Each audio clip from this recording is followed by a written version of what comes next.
Welcome back to part 2 of Dana and Robert's story. Dana's husband has just been diagnosed with a brain tumor.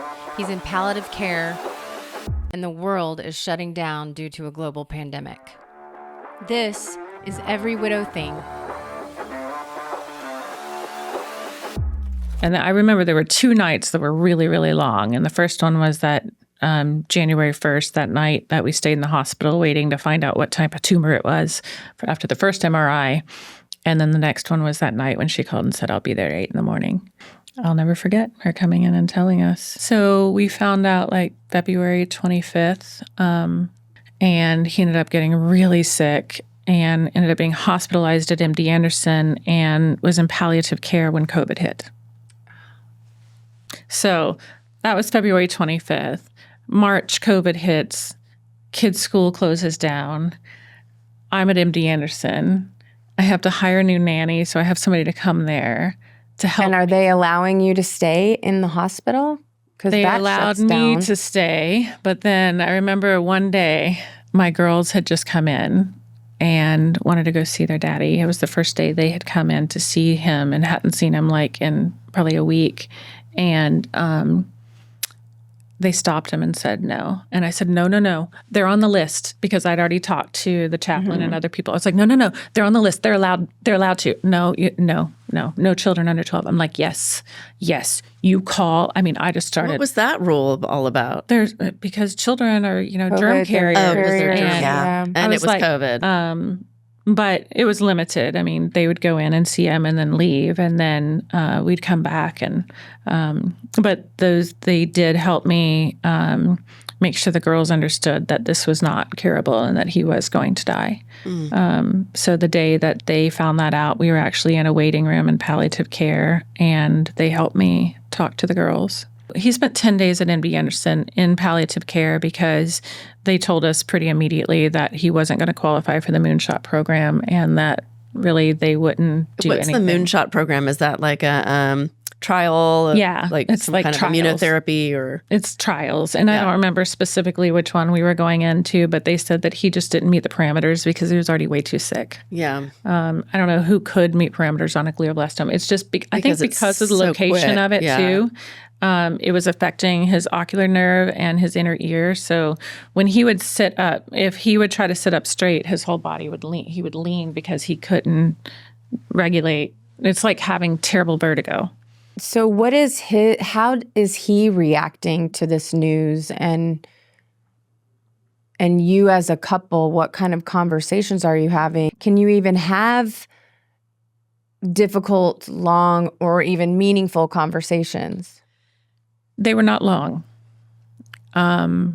but they were meaningful. We did, when he was in the hospital at St. David's during that first few weeks, we did make some recordings for the girls one night because his blood pressure was up and down and this and that. And, we had so many different things going on, and we made these recordings of things that he wanted to tell the girls, just in case he didn't make it. Yeah. And recently, Vivian was able to listen to hers.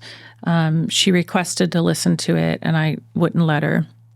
And then when she went, gives me chills. Yeah, it's hard to listen to. And I actually listened to it with my therapist the first time she requested it. I said, she's not ready. But my oldest daughter, Vivian, we all have our own grief journeys, and, our kids do as well. And my oldest daughter, Vivian, actually went to wilderness therapy in January of this year. And it was life-changing for her. It was amazing coming of age and dealing with her grief. But in the wilderness in Idaho, she listened to the recording with her therapist. It was very impactful for her to hear that. I will say I was part of that video, recording. And I remember listening to both the girls' recordings with my therapist and thinking, God, I wish I had one. Oh, yeah. Well, that's something to share with our listeners. Like, hey, don't forget about you. Yeah. Don't forget about your relationship. Yeah. Because you do you tunnel on the kids. I mean, I know I did. Yeah. You just tunnel vision on the kids and what they need. And sometimes you forget what you need. When you left MD Anderson and came back, We came home. so he came home from MD Anderson. Yeah. And went into hospice at home. Yes. What does that look like? So when we were at MD Anderson, I was still so overwhelmed, and I had my kids, and I'm trying to figure out homeschool at this point. Like, what's this going to be like? Because The school's closed. Right, and- because it's the middle of COVID. and Oh my gosh. and I've negotiated, and even when I was at MD Anderson, I was still reading all the contracts and negotiating, bringing in a business partner who I was, basically selling half of, or about 85% of our practice to. We had a very large practice, and we needed to announce to clients what was going on because our clients were very close to Robert too. I mean, he was their guy. I have some elderly clients who are like, Robert's always been my guy. Who what? I have to talk to somebody else now. Yeah. And as much as they knew me, basically, I spent, after we got home from MD Anderson, I spent the first. I guess we retired him on March, I think it was 24th, which was like the worst day in the market. So think about the financial turmoil that's going on and all the hand-holding that needs to be done. Lots of moving pieces. on your And end. COVID, and the kids are at home. And now, oh, by the way, here you have a new financial advisor. But I hope you trust him because Robert does and I do. And I'm still going to be here. My name's still on the door. So I spent 8 to 10 weeks doing phone calls with every client and introducing them to my new business partner. Wow. Wow. Yeah. And letting them know that Robert was retiring and that he was dying. I just can't imagine knowing that it's because we were all sudden deaths. So when you know and there's nothing, it's not like you're still fighting for it, or for healing. Right. Well, it's sort of that pre-grieving, right? That we didn't have. You're already grieving. I think Tim talked about it a little bit too with his wife's diagnosis of pancreatic cancer. Like, you start the grieving process. Yeah. In those traumatic moments that you talk about when the information was coming back, it's a tumor, it's glioblastoma, it's fatal. It's a little piece of the grieving journey that's being kind of spooned out, in little increments. And yeah, it's like, I think I even told you this. It's like this car accident that just keeps happening in slow motion. It just keeps happening. And like, oh, there's another hit. Oh, there's another roll, and it's like, it just kept on. And one of the struggles that I had, and I kind of shared this with Kira too when we were talking yesterday, when he did agree to go through radiation and chemo because we thought that it would help extend his life somewhat, maybe a few more months, maybe a year. And he was willing to do that for me and for us, even though he was pretty freaking miserable. And I'm really glad. I'm glad he did. I did get to take him to Colorado. I took him fishing. That was what he wanted to do. So you started doing like a bucket list type of situation? Well, it was really like, the offer was there, but he was too sick. Right. So he's like, I really just want to go up to the ranch and go fishing in Colorado. And so we went trout fishing, and our buddy actually built like a little dock out onto the river so that he could put his wheelchair up there because he couldn't stand. He couldn't even go to the bathroom by himself. In fact, to go to the toilet, I had to like stand there, or the nurse had to stand there and let him lean on us so that he could sit on a toilet because he couldn't sit up straight.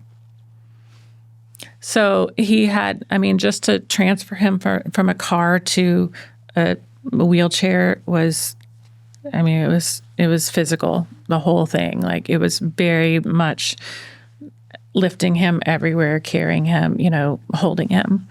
Thank God he wasn't like a huge, he wasn't like 7 foot or something. He was my height. He was able, he was lucid, and he could converse, and he was aware, and he knew who everybody was. Absolutely. And he understood, because you and I talked about, you were able to tell him every day that you loved him, and that the girls were going to be okay and everything. And I mean, I know that just is so hard to watch that person deteriorate like that, and it's very different from our experience, but equally as painful. And so I'm trying to find the silver lining. Like there was some. You got to have goodbyes and hold hands absolutely. and have conversations. One of the things I told Kira was I actually called her when he was in the hospital. It was before he had his tumor removed, and we still thought it was benign, and we went and had lunch. And Robert was really glad I was going. He knew I was going too. And I said, "What was there anything that you wish you had been able to do, or that I should do? Like help me. Like I'm trying to prep." And she said, "Get all the passwords." That's the first thing out of her mouth. Get all those passwords. And I laughed. And I said, "Well, actually, we have this really cool encrypted thing that we share all of our passwords already. So that's they awesome." were way more organized than we were. Right. It was pretty funny. I think that was the first thing I said. That was- I was caught off guard because I didn't know how serious it was. I knew he was in the hospital. I thought he was going to pull through, I guess, at that point. I didn't realize it was that dire. When you asked me that question, I was kind of thrown. And then after that, you said, "But seriously," you said, "if I just had 2 more minutes with Frank in the car, I'd have told him how much I loved him and what an amazing father he was. And just I'd have really shown him and told him and made sure he knew." So I took that information back, and I spent as much time as I humanly could caring for Robert and making sure that he knew how much I loved him.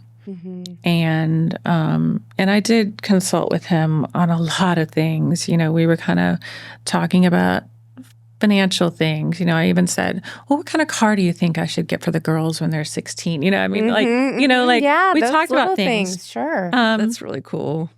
What did he say? Said a used Lexus. Okay. I know. No, he was a car guy too. Yeah. So That's great. I know. Yeah, those are questions like when they come up later, I'm like, should I sell the house right now? Should I not sell the house right now? Should I, keep your car just because I want to? Or, how do I tell the boys about dating? Or, I mean, all of these things. I had a friend whose husband died from cancer and her children were very little, and he wrote cards for every one of their birthdays up until they were 18 or 21. Oh, wow. Which really sounds amazing, but the kids got it was almost too much, and in a way having the recording and they can listen to it. But every year he had a little video and a card, but it was very difficult for her children, to every year have that put on them. So it actually ended up for her family being very stressful instead of something that I think now that they're older, having all of those, but every year having to sit down and watch your dead dad tell you something, and having a card. It was a little bit awkward. difficult for them. Yeah. It sounds like a great thing. I was told by a therapist, a children's therapist, shortly after our accident that the kids will, re-grieve at every developmental phase. And that since Karis was the youngest, she had many phases still to go through. There's sort of like that school age phase, and then there's like the middle age adolescent phase, and then there's high school, and that they will re-grieve fully at every developmental stage. And that was just heartbreaking to me because I thought, well, how do I prepare for that for 3 kids going through different things? After Robert died, and I have another friend whose husband died, and she was at the hospital constantly for like 10 months, and they had a daughter, and the daughter was kind of left to other people. So there was a repair that had to be done there, and she felt very guilty too, because she was like, I just wanted to spend as much time with my husband who wasn't going to be here. And in some ways, looking back, I feel like maybe I neglected my own child and maybe created another issue. It was very difficult to come back into that relationship. Did you find that to be true? Do you have any suggestions for people who may be going through that right now? Yeah. So I absolutely felt that, it was basically let's call it January till the end of March. And then we were home and it was COVID, but I was facilitating the sale of our practice. And I had Robert who needed like 24/7 somebody by his side. So, you had asked about going to hospice care. I did. We went straight into hospice care and after rehab, hospice care. And I actually hired a independent nurse as well. Actually, I had a couple different ones, but one particularly that really gave so much time to my family and really helped me. And we had an amazing hospice nurse and hospice care. But a friend of mine in healthcare actually set that all up and facilitated having that ready when I got home from MD Anderson. But my kids, I did feel like when we got back home and even like, every other parent's online with their kids, during COVID, helping them school. I couldn't do that. I had no bandwidth left. I wasn't sleeping. I was doing everything I could to make sure Robert felt loved, but I was trying to take care of my kids too, who were still, at the time, 9 and 10. It was... I can't even imagine. It was hard enough when you didn't have anything else going on, having all your kids in online school. Right. And this fear that, add on top of that, if my kids do go out and bring COVID back, they would be the ones that killed their dad. I didn't want that. But I needed them to be out, but I needed Just them. another layer of stress. Yeah. So I say it was a blessing and a curse that they were home watching their dad die. They were home. Were they having conversations with him? Yes, they did. They were little. I think they both still have a little guilt that it was hard to just go in and lay in there with him because he was, not, he was coherent, but he wasn't like wanting to just sit and chat with them, I do remember Ava was, I guess, in 3rd grade at that point, and they do at Easter this washing of the feet. And so they sent home the job for the kids to do a washing of someone's feet and do a video of it. And Ava did her daddy's. Do you have that video? Have you ever watched it? Yeah. Those are hard. Yeah. Go ahead. But yes, I did have a lot of, I felt like I was not as present for them in that because I couldn't do everything. And I had to be the family steward now. I had to be responsible for the money and for our clients. And then I also had to take care of him. And then I had to take care of them. And, oh, yeah, by the way, I'm drowning. Right. You're in grief. And what about like his parents' grief? You were telling us earlier that he was an only child. Yeah. Robert was an only child. His parents really... obviously I had a hard time with that. Yeah. It's still hard for them. And I know that and I honor that. And I'm still very involved with them. And I do everything I can to take care of them as he did. But he was an only child. They had a daughter, Belinda, before Robert that had died at 3 months. And so they had already been through that trauma of losing an infant child, and then they lost him at 48. They're very involved, and they love my girls, and they take great care of them, and they really help me a lot, and they're very supportive of me. Family stepped in, helped a lot. Friends helped a lot. We had, at the time, my kids had been at St. Gabriel's other than when they went to Ross and Saunders, and the community at St. Gabriel's really stepped in. I asked them not to provide any food when Robert was sick. I didn't want any COVID germs coming into the house, We were all wiping down our groceries. I was too. Like, what did you do? We were. Yeah, it was so crazy. insane. Yes. What I did was part of my loving Robert was I love to cook, and it's kind of my flow thing, and it does help me relax. But every day it'd be like, oh, what do you want to eat? Or whenever he'd get up and kind of, Melissa would help bathe him or he'd get a massage. My friend Ani, who's still very close to our family, she's actually a therapist as well now, but she would come in and massage him like 2 or 3 times a week. And he was a little spoiled in that sense. So what did you do for your own spirit? Well, I did like cooking, so I would always cook him anything he wanted that afternoon, or He run was and get eating it. I He mean, was. They had him on massive steroids. So like, he You can he tell would the still eat. story about. Oh yeah.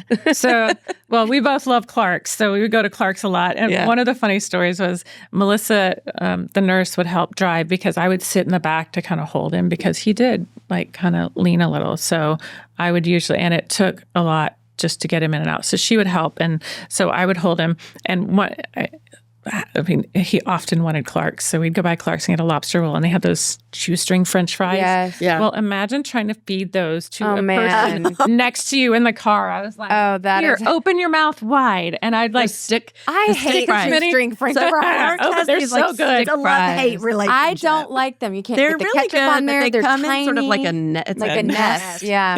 like a haystack. But he'd be starving. They're He'd be not like, "Give me big, fries, thick give me fries." fries." Oh I'm my like, gosh. "Okay." So I just like, and just stick them in his mouth. We ended up with so many French fries in the backseat of that car. That was funny. But one day, too, he's like, "I want lobster." I was like, "Okay, I'll do lobster." I was like, "I've never done a lobster. Okay, I'm going to do a lobster." And we're in Central Texas. Yeah. So Yeah. it's not Maine. So we leave Texas Oncology Radiation. He's like, "I want lobster." I was like, "Okay, well, I'm going to run into Central Market." So I go into Central Market. See if they got some lobster Did you have kicking to around. wait in line to Give get me in? the three big. right, I go, 'cause "I it's want COVID. 3 live lobsters." And the guy's like, "Okay, which 3?" I was like, "That biggest one there, and the biggest one there, and the biggest one there." So I get these 3 massive And you're like, lobsters. and can you tell me what I do? with and them?" and so I go back to the car. I get the lemons and the butter, and I'm like, "Okay, I'm doing it." And they're alive. They're alive. They're alive. I get back to the car, and Melissa goes, "How are you going to cook these? That's so cool." I was like, "I have no idea. I'm going to Google it." So Google. ask the Google. Boil a pot of water. Yeah. So I got out my big like crawfish boil. My husband's from New Orleans. Yes, I mean, he right. was, So you had a big crawfish yeah. I had the boil crawfish pot. I was So I going to had the say the crawfish pot pot. is One. like the most difficult thing to find. And I had an outdoor burner, so I get it all. I have pictures of these lobsters, and I get them all done. And This is true love. he guys. comes That out. is. Now I want lobster. He sits down, and I'm like, "Okay, I'm going to crack them." And I'm like, "Oh, that is not cracking. The claws in this thing were like huge." We had to end up getting like a chisel hammer. and a hammer to get these Oh my claws. gosh. But See, lobster. But I this is want what lobster. my husband wants, and his final wishes is like, "Give me this." So I'm going to make it happen. I had so much lobster. So the next day I made lobster bisque, which was really Oh good. my gosh, I'm hungry now. Yeah. We're gonna have to go to Clark's after I this. think to honor Robert, you should make us a huge lobster meal. Yeah. We'll at least go eat some of those fries. But what if so cooking? But hold on, I want to get that.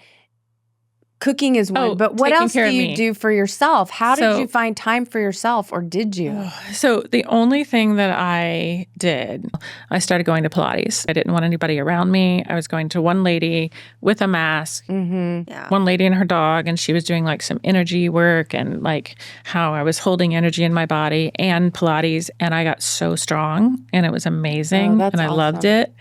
And that was really good for me. And then I would go for walks at night with the dog around my neighborhood. And that was kind of my head clearing time. And I continued doing that for a while. And then, I mean, that was really kind of it when he was sick. And then after he died, Robert never liked me to bake when he was alive, because he would eat it. Right. So when he died, I remember like I got a little like crazy, and I remember one night I made 16 dozen cookies. Oh my. I was up like all night, and all my friends were like, "Dana, you've got to stop making cookies," because is not I had to keep Everybody I had else to was keep doing giving- the sourdough bread thing for Sourdough COVID. starter. She's in there. You should have. Yeah. Starting up our own tistery. That's right. I was going to ask about, back up a little bit about accepting that he's going into hospice, Yeah. or hospice is coming to your house. Yeah. I just have a question about that because my dad died of cancer 2 months after my husband died. Yeah. And he did not go on hospice until like 2 days before he died, because my mom was like, "You only call hospice when they're dying." And I said, "He's dying." So I'm just curious how you accepted that and how long he was on hospice. He was on hospice from the day we got home from MD Anderson, because he was so sick. I mean, we were in palliative care, which is, Right. yeah, it's the next step before hospice, right? So And that's like March, but then did he pass away in October? so he was so- on hospice the entire time. Yeah.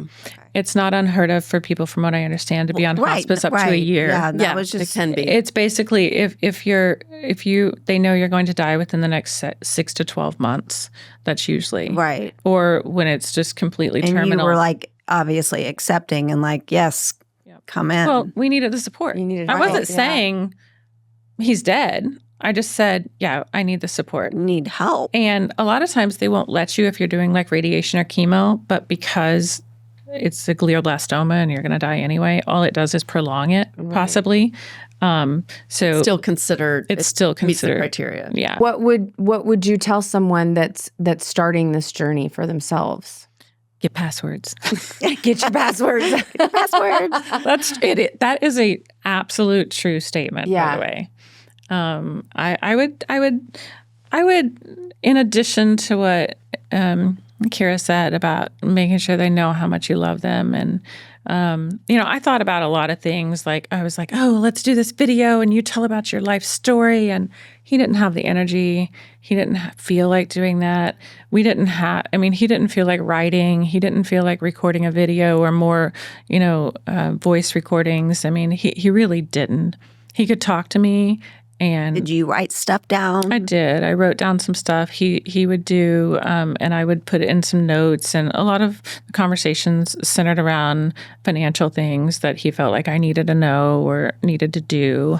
The thing that I loved, which I haven't really heard about, was that you guys renewed your vows. Oh.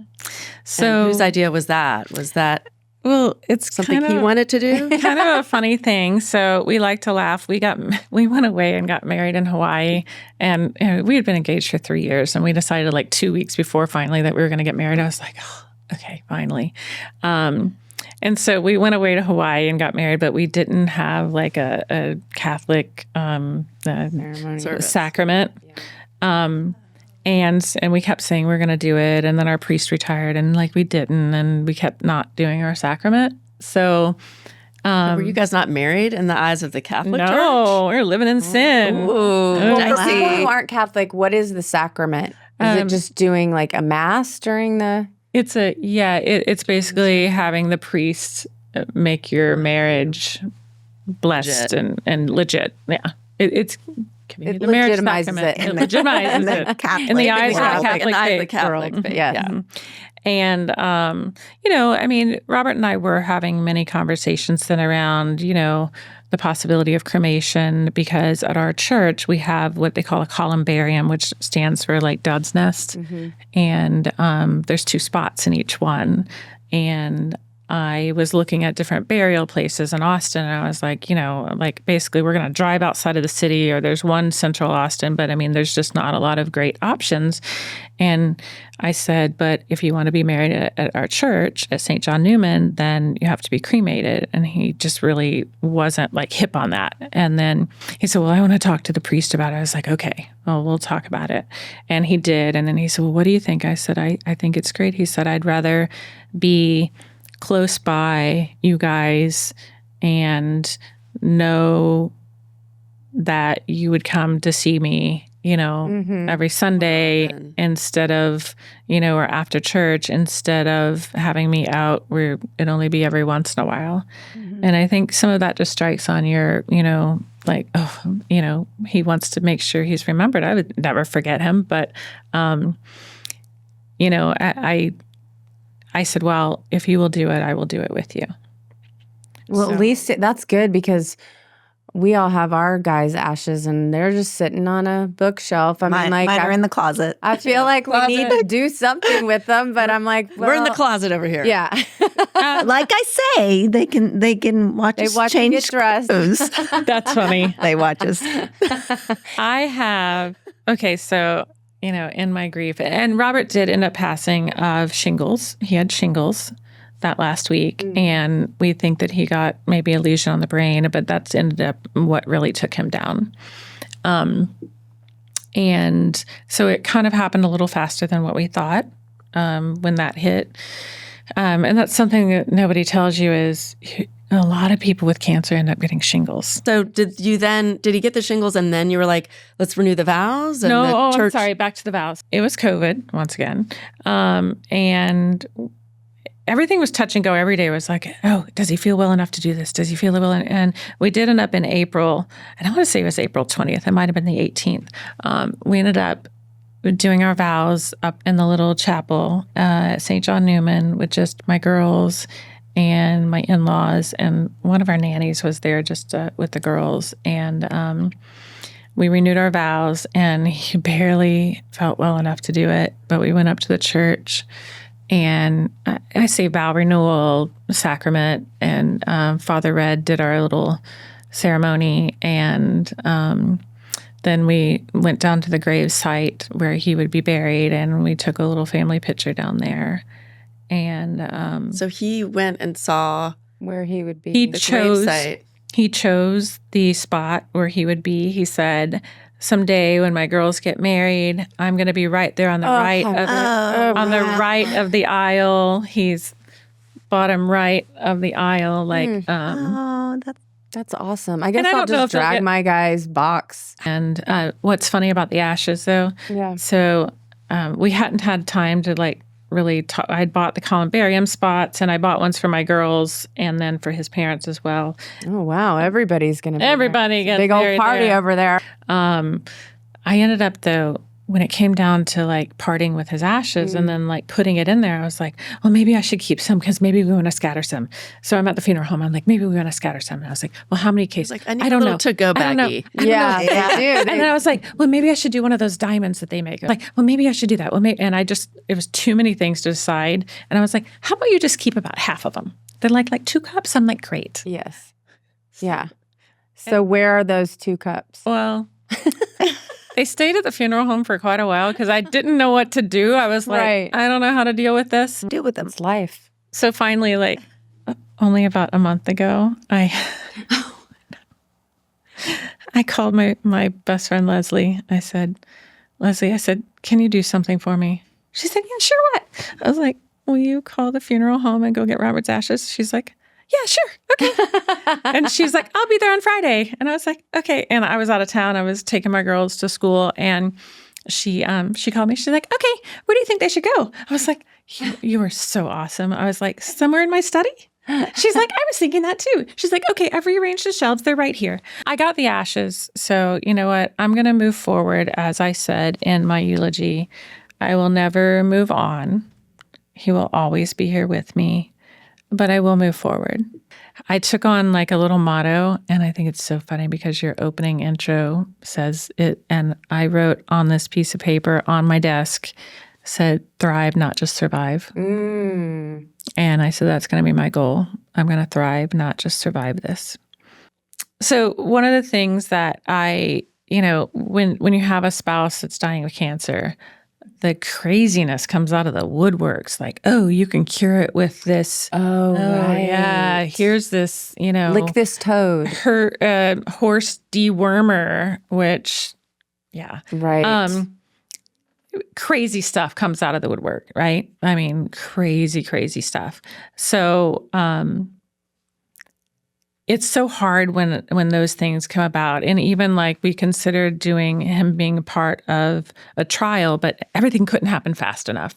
But I remember, and I did, at the behest of my friend Ani, my massage therapist / friend / healer. Yes. She's everything. She said, well, I want you to consider seeing this therapist I know, Barbara. And I said, okay. I said, well, I've seen therapists. I've had all the therapy. I don't have time for therapy. I've had all the therapy I need. I'm ready. I can deal. I've got this. I don't have time for that. And then she said it again, a couple of weeks later. I was like, she's like, her husband just died of, something very similar, like some kind of tumor or some kind of, cancer. And I said, okay, well, I might consider going to her since she's a therapist and she's a widow. I might consider it. And I met her, and I just fell in love with her. And she had lost her husband. She lost her husband April 25th, and I lost my husband October 25th, so 6 months later. And I had started seeing her that summer. And I remember explaining to her, because once again, I'm very visual.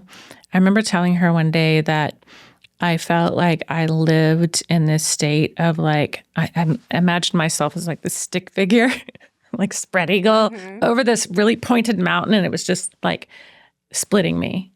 Because on one side, it was Robert living and being cured and everything being great. And on the other side, it was me accepting that he was going to die. And I said, I don't know which one to live in. I want to live in this. I hope he's going to live, but I know that he's going to fucking die. So where do I live? How do I do this? Because I am just being torn apart every day by this. And I had, my in-laws being very, wanting him to Hopeful, live, and everyone, wanting, oh, well, there's this miracle cure and there's this, The dewormer out. Let's try it. Yeah, we did. Gave him that dewormer every day. It's made by Hearts, I think. Completely worm free. Let's see if they'll give us a sponsorship. He was worm free. Let's see if they'll give us a sponsorship. Hearts. So I just remember feeling split by this. And I said, I don't know. I said, I can't live with this like feeling of being like, I wanna be hopeful, but I have to just accept and be prepared. And it's really hard to go through that grieving process when you're losing your spouse and you're watching them die and they're getting even sicker and going downhill even more. And it's hard not. I do remember he had suffered so much. I remember when he died feeling some relief, not for me, but for him. I think that's so normal for anybody that's has you don't want them to terminal be in pain. illness or watching a loved one in pain. You're like, well, now they're at peace, right? I mean, there is a part of that, even though you're devastated. But by the way, Barbara said, Dana, she said, you need to take that and you just need to float over to one side and imagine floating over and then come back and then just float over to the other side and see how it feels. Instead of feeling like you're constantly like in this state of being split, you just need to float to both sides. So I kind of changed my vision of it and that really helped me. Yeah. So do you feel him around you? Do you have certain things that are signs from him, songs or butterflies? I have seen a lot of signs from Robert. And like I said, a whole other episode.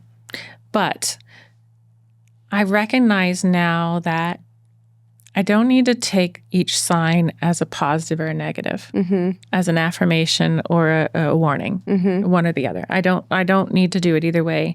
I need to recognize, because I was taking them all as a positive. I was like, oh, that means I'm supposed to go date that crazy man. No. Oh, right. Okay, no. Okay, no. He did not mean that. He was at that window going, get away from him. Right. Right. So I need to recognize that I won't always know if it's a positive or negative, and I can't take it that way. I just have to take it as he is here with me. And it was, I had this rose bush that came out of nowhere in my backyard. And I was like, I've never had this rose bush before. Like, it may have been a little rose bush, but it came out. It was like massive. Oh, that's And so I was cool. like, this is crazy. There was a hummingbird that got in the garage one day and like just kept fluttering above his car. I think it's really brave. It was hard for me when we first started this. I know it was hard for all of us to kind of dig back into the darkest days that we've ever faced, and to have to share those stories. So we appreciate you coming in. I know it's not easy, and we're really glad to have you here. Well, I'm really grateful for you ladies, because I binge listened to all your first episodes, and I loved them. But I want to say that, one of the things Robert and I had really started focusing on as a couple, as a family, was on gratitude. And when I lost him, I said, you know what? I'm going to take the only real silver lining I can take out of this, and that is, I am so grateful that I had such an amazing partner and husband and father to my children, and he's still there. And even though no one will ever love me exactly the way Robert did, and I will never love someone else exactly the way I loved Robert, there's different ways you love people. I will always love Robert. And any man that comes into my life will have to be a strong enough man to live with that love. Yeah, that's a whole, that's definitely something that whoever comes in next for any of us, they're going to have to be a strong man to share the space with our strong men. Well, thanks again, Dana. I hope everybody listening has gotten some inspiration from her story and maybe a little bit of hope for the future, because you can survive and you definitely have the choice on whether to thrive or not. So thanks for listening. We'll talk to you soon. Thanks, Dana. Thanks. Bye.